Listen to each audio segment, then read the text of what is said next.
So after discussing the type based theories of personality, അടുത്ത നമുക്ക് discuss ചെയ്യാനുള്ളത് trait based theories of പേഴ്സണാലിറ്റിയാണ്. Trait എന്ന് പറഞ്ഞാൽ എന്താണ്?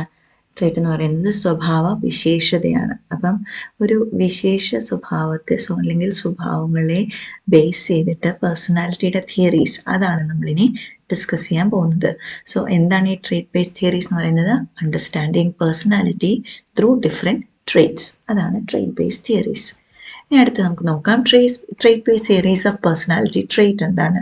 Trait refers to a relatively permanent and consistent general behavioral pattern that an individual exhibits in most situation. അപ്പോൾ എന്താണ്? General ആയിട്ട് ഒരു സിറ്റുവേഷനിൽ അല്ലെങ്കിൽ മോസ്റ്റ്ലി എല്ലാ സിറ്റുവേഷനിലും ഒരാൾ എക്സിബിറ്റ് ചെയ്യുന്ന സ്വഭാവത്തെയാണ് നമ്മൾ എന്ത് പറയുന്നത്? ട്രേറ്റ് എന്ന് പറയുന്നത്. സോ ട്രേറ്റ് ഈസ് എന്താണ്? Relatively permanent and consistent general behavioural pattern. അപ്പോൾ റിലേറ്റീവ്ലി പെർമനൻറ്റുമാണ്, പിന്നെ എന്താണ്? സ്ഥിരതയുള്ളതുമാണ്. കാരണം ഈ ഒരു ബിഹേവിയറാണ് നമ്മൾ എന്ത് ചെയ്യുക? ആ ഇൻഡിവിജ്വലിൽ നിന്ന് എപ്പോഴും എക്സ്പെക്റ്റ് ചെയ്യുക. പിന്നെ എന്താണ്? Trait based theories of personality focuses on identifying, measuring and categorizing the stable characteristics of human personality. അപ്പം ഈ ട്രേറ്റ് ബേസ്ഡ് തിയറീസ് എന്തിനെയാണ് ഫോക്കസ് ചെയ്യുന്നത്? അതായത് ഹ്യൂമൻ പേഴ്സണാലിറ്റിയിൽ അല്ലെങ്കിൽ ഒരു ഹ്യൂമൻ ബീയിങ്ങിൽ അല്ലെങ്കിൽ ഒരു ഇൻഡിവിജ്വലിലുള്ള എന്താ പറയുക, കൺസിസ്റ്റൻ്റ് ആയിട്ടുള്ള ബിഹേവിയേഴ്സ്, ഇതിനെ കാറ്റഗറൈസ് ചെയ്യാനും ഇതിനെ മെഷർ ചെയ്യാനും അതെന്തൊക്കെയാണെന്ന് മനസ്സിലാക്കാനും ഉള്ളൊരു പഠനമാണ് ഈ trait based theories of personality ചെയ്യുന്നത്. ഓക്കെ, അതായത് ട്രേറ്റ് എന്ന് പറഞ്ഞാൽ എന്താണ്? സ്വഭാവ വിശേഷതയാണ്. അതായത് റിലേറ്റീവ്ലി പെർമനൻറ്റും കൺസിസ്റ്റൻറ്റുമായിട്ട് ഒരു ഹ്യൂമൻ ബീയിങ് കാണിക്കുന്ന സ്വഭാവത്തെയാണ് നമ്മൾ ട്രേറ്റ് എന്ന് പറയുന്നത്. പിന്നെ ഈ ഒരു സ്വഭാവത്തെ, ഈ ഒരു പെർമനൻറ്റ് അല്ലെങ്കിൽ കൺസിസ്റ്റൻ്റ് ആയിട്ട് ഒരു ഹ്യൂമൻ ബീയിങ് കാണിക്കുന്ന സ്വഭാവത്തെ ഐഡൻറ്റിഫൈ ചെയ്യുക, അതിനെ മെഷർ ചെയ്യുക, അതിനെ കാറ്റഗറൈസ് ചെയ്യുക. ഇതാണ് നമ്മുടെ trait based theories of personality ചെയ്യുന്നത്.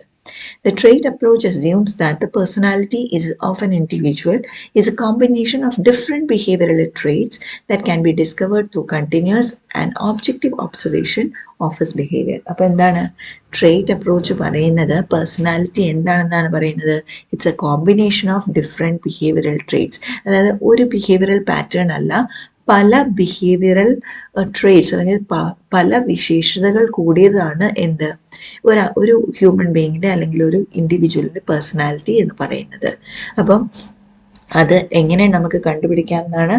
കണ്ടിന്യൂസ് ആയിട്ടുള്ളതും ഒബ്ജക്റ്റീവ് ആയിട്ടുള്ള ഒബ്സർവേഷനിലൂടെ, അയാളുടെ ബിഹേവിയറിൻ്റെ ഒബ്സർവേഷനിലൂടെ നമുക്കിതിനെ എന്ത് ചെയ്യാം? ഐഡൻറ്റിഫൈ ചെയ്യാൻ കഴിയും. നെക്സ്റ്റ് 3 മേജർ ട്രേറ്റ് തിയറീസ് ആണ് പ്രപ്പോസ് ചെയ്തിരിക്കുന്നത്.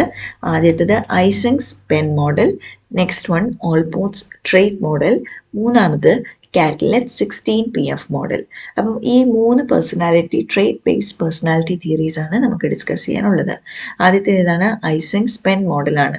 അപ്പോൾ ഐസൻഗ്സ് പെൻ മോഡൽ എന്ന് പറയുന്നത് ഒരു ബയോളജിക്കൽ ബേസിസിൽ പേഴ്സണാലിറ്റി എക്സ്പ്ലെയിൻ ചെയ്യുന്ന ഒരു മോഡലാണ് ഐസൻഗ്സ് പെൻ മോഡൽ തിയറി. പിന്നെ ഓൾപോർട്ട്സ് ട്രേറ്റ് തിയറി എന്ന് പറയുന്നത് എന്താണ്?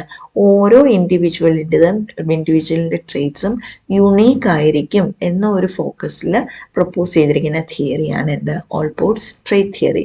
മൂന്നാമത്തേത് കാറ്റൽസ് 16PF മോഡൽ എന്ന് പറയുന്നത് എന്താണ്? അത് ഒരു ഫാക്ടർ അനാലിസിസ് എന്ന് പറഞ്ഞ പ്രോസസ്സിലൂടെ കോറായിട്ടുള്ള ട്രേറ്റ്സിനെ ഐഡൻറ്റിഫൈ ചെയ്ത് അതിലേക്ക് എത്ര ഡിഗ്രി നമ്മൾ എന്താ പറയുക, ഹ്യൂമൻസ് അല്ലെങ്കിൽ ഇൻഡിവിജ്വൽസ് എത്ര ഡിഗ്രിയോളം കംപ്ലൈൻറ്റ് ചെയ്യുന്നുണ്ട് എന്ന ബേസിസിൽ പറയുന്ന അല്ലെങ്കിൽ എക്സ്പ്ലെയിൻ ചെയ്യുന്ന ഒരു തിയറിയാണ് എന്ത്?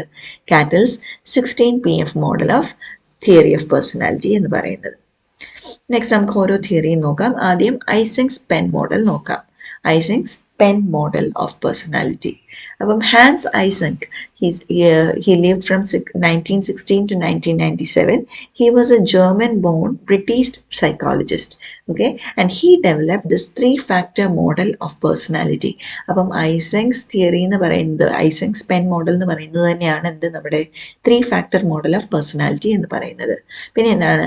It focused on the role of biological and genetic factors in shaping personality. അപ്പം ഈ ഒരു തിയറി ബേസ് ചെയ്തിരിക്കുന്നത് എന്തിനാണ്? ബയോളജിക്കൽ ആൻഡ് ജനറ്റിക് ഫാക്ടേഴ്സിലാണ് ബേസ് ചെയ്തിരിക്കുന്നത്. നെക്സ്റ്റ് നമുക്ക് നോക്കാം ഡയമെൻഷൻസ് എന്തൊക്കെയാണെന്ന്. 3 dimensions of personality according to Eysenck was: ഒന്ന് എക്സ്ട്രാവേർഷൻ, രണ്ട് ന്യൂറോട്ടിസിസം ആൻഡ് മൂന്നാമത്തേത് സൈക്കോട്ടിസിസം. അതാണ് നമ്മൾ ഈ മെയിൻ ലെറ്റേഴ്സ് എഴുതിയിട്ട് പെൻ മോഡൽ എന്ന് പറയുന്നത്. പക്ഷെ പി അതായത് സൈക്കോട്ടിസിസം പ്രപ്പോസ് ചെയ്തത് ആദ്യം രണ്ട് ഡയമെൻഷൻസ് ആണ് പ്രപ്പോസ് ചെയ്തത്. അത് കഴിഞ്ഞ് ലേറ്റർ ആണ് സൈക്കോട്ടിസിസം എന്ന് പറയുന്ന ഒരു ഡയമെൻഷൻ കൂടെ ഈ തിയറിയിലേക്ക് ആഡ് ചെയ്യുന്നത്. അപ്പോൾ മൂന്ന് മേജർ ഡയമെൻഷൻസ് എന്തൊക്കെയാണ്? Extraversion, neuroticism and psychoticism. ഇതാണ് മൂന്ന് ഡയമെൻഷൻസ്. ഇതെന്തെല്ലാമാണെന്ന് നോക്കാം. What is extraversion? എക്സ്ട്രാവേർഷൻ ആണ് നമ്മുടെ എക്സ്ട്രാവേർഷൻ എന്ന് പറഞ്ഞാൽ എന്താണ്? Tendency to seek simulation and enjoy social interaction. നമ്മൾ പറഞ്ഞിട്ടുണ്ട് എക്സ്ട്രോവേർട്ട്. എക്സ്ട്രോവേർട്ട് എന്ന് പറഞ്ഞാൽ എന്താണ്? സോഷ്യലി വളരെ ആക്റ്റീവായിട്ട് ഉള്ള ആൾക്കാരെയാണ് നമ്മൾ പൊതുവെ എക്സ്ട്രാവേർട്ട് എന്ന് പറയുന്നത്. സോ എക്സ്ട്രാവേർഷൻ എന്ന് പറയുന്നത് ആ ഒരു സെക്ഷൻ ഓഫ് ആൾക്കാരെയാണ്. അതായത് they have a tendency to seek stimulation and enjoy social interaction. അപ്പോൾ ഹൈ ഡിഗ്രീസ് ഓഫ് എക്സ്ട്രാവേർഷൻ എന്ന് പറയുമ്പം എന്തായിരിക്കും? നന്നായിട്ട് പുറമെ സംസാരിക്കുന്നതും ആക്റ്റീവായിട്ട് സോഷ്യലി ആക്റ്റീവായിട്ടും ഒക്കെ ആയിട്ടുള്ള ആൾക്കാരായിരിക്കും എക്സ്ട്രാവേർട്സ്, അല്ലെങ്കിൽ ഹൈ ഡിഗ്രി ഓഫ് എക്സ്ട്രാവേർഷൻ ഉള്ളത്. എന്നാൽ ഇൻട്രോവേർട്സ് എന്തായിരിക്കും? അതായത് ഇതിൻ്റെ ലോ ഡിഗ്രി എന്ന് പറയുന്നതാണ് ഇൻട്രോവേർട്സ്. അപ്പോൾ ഇൻട്രോവേർട്സ് എന്തായിരിക്കും? ക്വയറ്റ് ആയിരിക്കും, റിസർവ്ഡ് ആയിരിക്കും. പിന്നെ അവർക്ക് ഈ പറഞ്ഞ പോലെ ഭയങ്കര ബഹളത്തിൽ പോകാനോ അല്ലെങ്കിൽ ഭയങ്കര ഒരു ഗ്യാതറിങ്ങിൽ പോകാനോ ഒന്നും വലിയ താല്പര്യം കാണില്ല. സോ ഫസ്റ്റ് ഡയമെൻഷൻ എന്ന് പറയുന്നത് നമ്മുടെ എന്താണ്? എക്സ്ട്രാവേർഷൻ. അതിൻ്റെ മറ്റേ തല എക്സ്ട്രീം എന്ന് പറയുന്നതാണ് ഇൻട്രോവേർഷൻ. ഓക്കെ, നെക്സ്റ്റ് ആണ് ന്യൂറോട്ടിസിസം. ന്യൂറോട്ടിസിസം എന്ന് പറയുന്നത് എന്താണ്? ഇമോഷണൽ സ്റ്റെബിലിറ്റി, അതായത് ഹൈ ലെവൽ ഓഫ് ഇമോഷണൽ ഇൻസ്റ്റെബിലിറ്റിയാണ് നമ്മൾ ന്യൂറോട്ടിസിസം എന്ന് പറയുന്നത്. അപ്പം എന്താണ്? ചിലരെന്താണ് ഭയങ്കരമായിട്ട് സ്ട്രെസ്ഡ് ആയിരിക്കും, അല്ലെങ്കിൽ ആൻഷ്യസ് ആയിരിക്കും, അല്ലെങ്കിൽ ഭയങ്കര ഇമോഷണൽ ആയിരിക്കും, അല്ലേ? അപ്പം ഹൈ ന്യൂറോട്ടിസിസം എന്ന് പറയുന്നത് എന്താ പറയുക, ഭയങ്കരമായിട്ട് ഇമോഷണൽ ആയിട്ടുള്ള ആൾക്കാരായിരിക്കും. പെട്ടെന്നായിരിക്കും ദേഷ്യം വരുന്നത്, ഭയങ്കര ആൻഷ്യസ് ആയിരിക്കും, ഭയങ്കര മൂഡി ആയിരിക്കും. സോ അതെന്താണ്? ഹൈ ലെവൽ ഓഫ് ന്യൂറോട്ടിസിസം ആണ്. എന്നാൽ ലോ ലെവൽ ഓഫ് ന്യൂറോട്ടിസിസം, അതായത് സ്റ്റെബിലിറ്റി എന്ന് പറഞ്ഞാൽ തന്നെ എന്താണ്? വളരെ കാമായിരിക്കും, ഏതൊരു സിറ്റുവേഷനെയും ഹാൻഡിൽ ചെയ്യാൻ പറ്റും, വലിയ പൊട്ടിത്തെറിയൊന്നും ഇല്ലാതെ. സോ അതാണ് എന്ത്? നമ്മുടെ സ്റ്റെബിലിറ്റി അല്ലെങ്കിൽ ലോ ലെവൽ ഓഫ് ന്യൂറോട്ടിസിസം എന്ന് പറയുന്നത്. സോ ന്യൂറോട്ടിസിസം മനസ്സിലായെന്ന് ഞാൻ വിചാരിക്കുന്നു. നെക്സ്റ്റ് നമുക്ക് നോക്കാനുള്ളതാണ് സൈക്കോട്ടിസിസം. സൈക്കോട്ടിസിസം എന്ന് പറയുന്നത് എന്താണ്? Tendency to show aggressiveness and lack of empathy. അതായത് ഒരു എന്താ പറയുക, എംപതി, മറ്റുള്ളവരെ മനസ്സിലാക്കാനുള്ളൊരു കഴിവില്ലായ്മയാണ് നമ്മൾ എന്ത് ചെയ്യുന്നത്?